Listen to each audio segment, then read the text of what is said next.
Gigil na gigil si Carl Tamayo na buhatin sa finals ang LG Shakers. Halos mabaliwang fans na to sa naging mainit na performance ni Kabayan Carl. Frustrated mga idol ang kalabang KBL MVP kay Kabayan. Activated ng SK Knights ang isa pa nating kababayan na si Juan Gomez de Leano.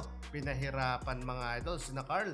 Game 2 ng KBL Finals sa pagitan ng LG Shakers at Seoul SK Knights. Pabor mga idol ang serye sa kababayan nating sina Carl Tamayo at home court advantage pa rin mga idol ng SK Knights. Maagang nagminte si Kabayan Carl sa kanyang Malakobi baseline fadeaway. Nagmula naman sa kanilang Egyptian center na si Asi Marie ang first field goal para sa LG Shakers. Habang ang nag-iisang puntos ni Carl Tamayo ay nagmula sa kanyang 1 of 2 free throw na na-draw niya sa regular season MVP na si An Yung Jun.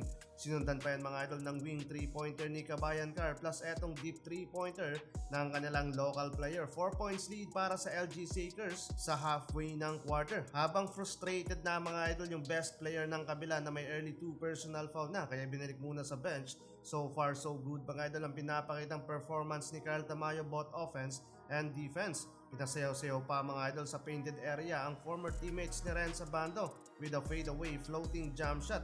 Lamang ng 4 points ang visiting team. Activated na dyan mga idol ng SK Knights ang isa pa nating kababayan na si Juan Gomez de Leano.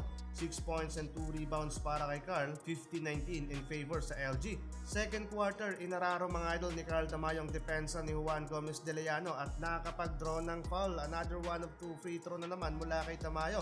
Yun nga lang biglang inalat ang LG Shakers at napako sa 20 points ang kanilang scoring. Na-convert yan mga idol ng home team success field goal at nag-hang time pa si JDL mula pa sa kanyang 3-pointer na ibaba nila sa 2 points ang lead ng visiting team kaya napa-timeout daw ng LG. After break kalaban naman ng napa-timeout dahil sa corner 3-pointer ni Kabayan Carl. Double-digit scoring na sa laban. Hype na sana dyan ang home crowd and bench ng home team nang nakasabay sila sa momentum ng LG Shakers. Pero ayaw din paawat ng visiting team. Lagi ding nakakasagot sa opensa ng kalaban. Pero natapos ang first half na lamang ng 1 point ang home team. 33-34. 12 points para kay Carl habang 9 points naman sa kabila kay JDL. Second half na hype agad mga idol ang mga fans ng LG Shakers sa buka ng 3-pointer ni Kabayan. Gandang steal pa sana ito mga idol at coast to coast basket ni Kabayan na chase down block nga lang ng kalabang import.